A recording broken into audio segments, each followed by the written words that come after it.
Please pray with me.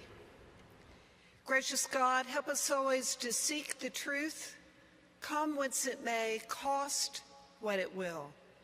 Amen. In today's gospel lesson, Jesus asked Bartimaeus, "What do you want me to do for you?"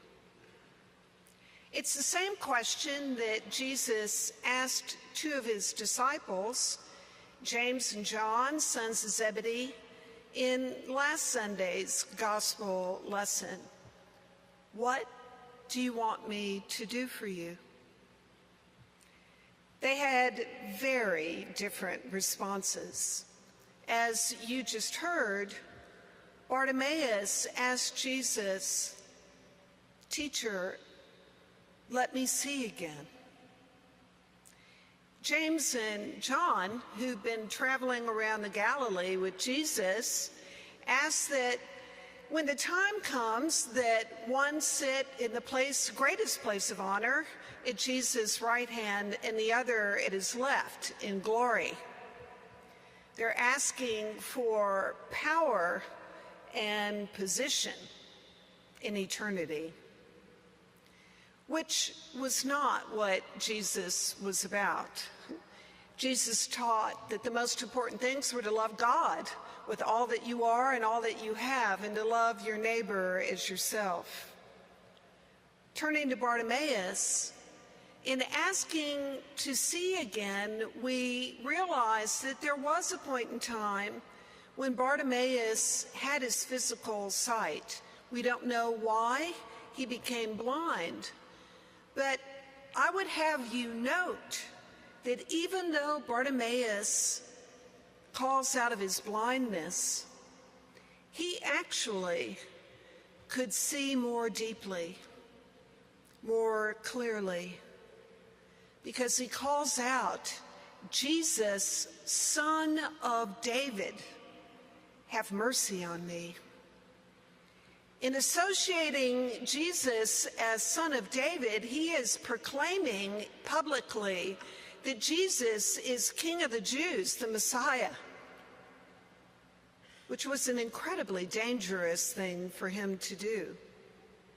But he knew who Jesus was, and he knew precisely what he was asking.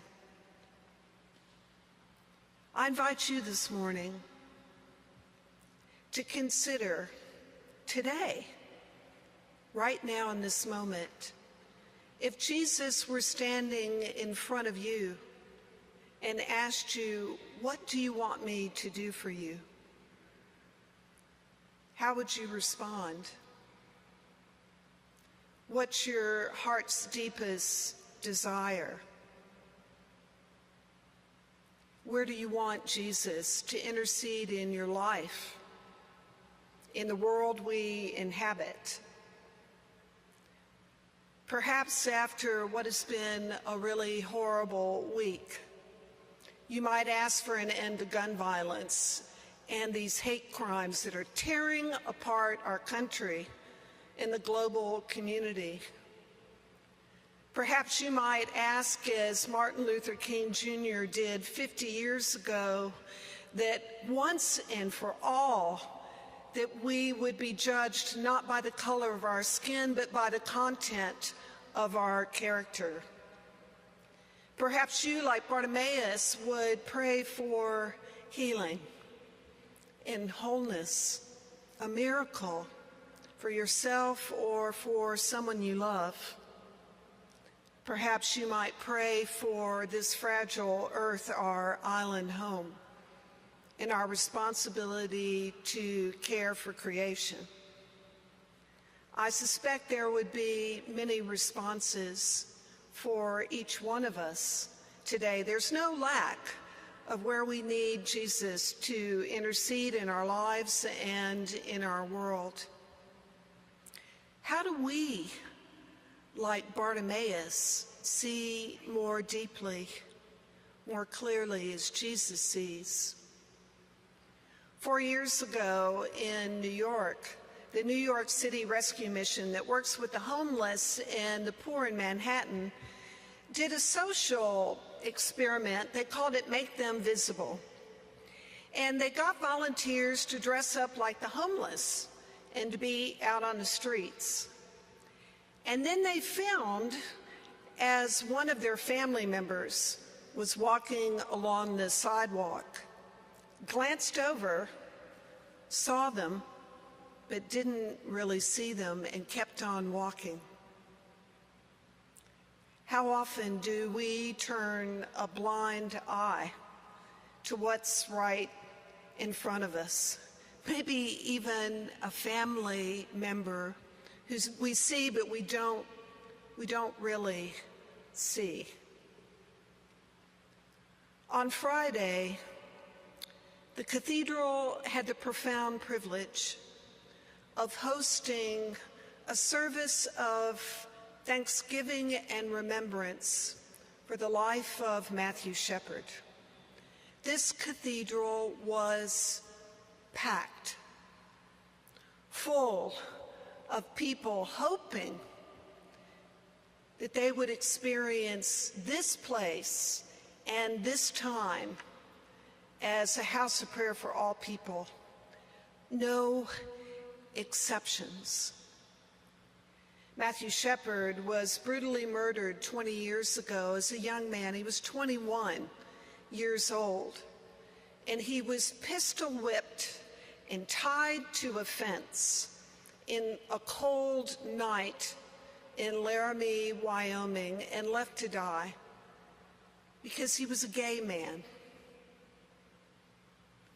This Friday was a time for many for healing and love and a coming home, if you will. And one of the things that Matthew Shepard's father said that morning that has continued to stay with me was, he said, and this was Dennis Shepard, Matt was blind.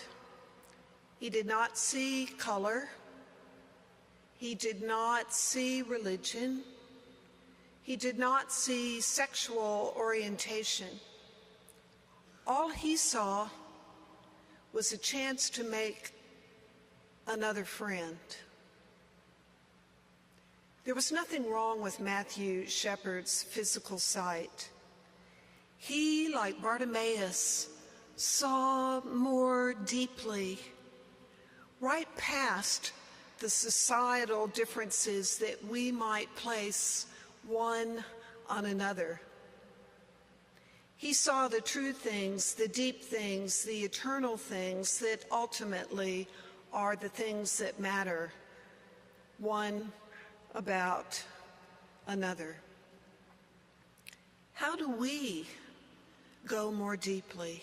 How do we see more deeply past these human distinctions that we may place one upon another? In his book, The Boys in the Boat, Daniel James Brown writes about an incredible time in U.S. history out of the depths of the Depression. He writes about 9 young men from the University of Washington who pull off the unimaginable. These 9 young college students become a national winning crew team. They row. And all of these young men come from working class families, some from abject poverty, some from the most dysfunctional and absent sort of families one can imagine. But they shared some things in common. They were all strong. They were mentally tough. They were committed. But that was enough to make them competitive. It wasn't enough to make them ultimately successful. And into their lives came a man named George Pocock, who was a mentor. In truth, he was a world-class boat builder. He was the most famous and built the world's best shells that all these young men then rode in. And he was someone who could look deeply.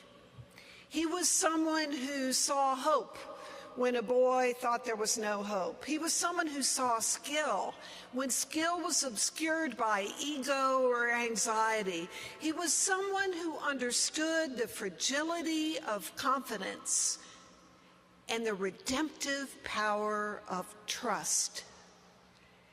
And what he told those boys was that if they really wanted to win, that they needed to not be 9 individuals in a boat with their own egos and their own self-interest, that they had to open their hearts and care about one another and love one another and trust one another and depend on one another. And when they did that, they would be one boat acting in harmony, balance, rhythm, which Pocock said are the essentials of life. And this unlikely team from the University of Washington not only won the national championships, but they went on to the 1936 Olympics in Berlin, and right under the eye of Hitler, won the gold medal. They were one boat, pulling the oars in the same direction, loving one another, trusting one another, depending on one another, and that ultimately made all the difference. My brothers and sisters, how do we recognize that we are all in this one boat together, this boat called life? And that if we only come to the point where we're pulling the oars in the same direction, that it will make all the difference in the world. Roman Catholic theologian John Shea wrote that our blindness and begging make us ready, but it is the call of Jesus that gets us up off the ground. What do you want me to do for you? Asked Jesus. Lord, give us eyes to see as you see, not turning a blind eye to the need that's right in front of us. Lord, give us ears to hear your call, to hear the call of the person on the margins who's crying out for mercy and compassion and our help. And Lord, give us hearts to respond, open hearts, so that we too will drop our nets, throw off our cloaks, and go and follow you wherever you may lead us. Lord, let it be so. Amen.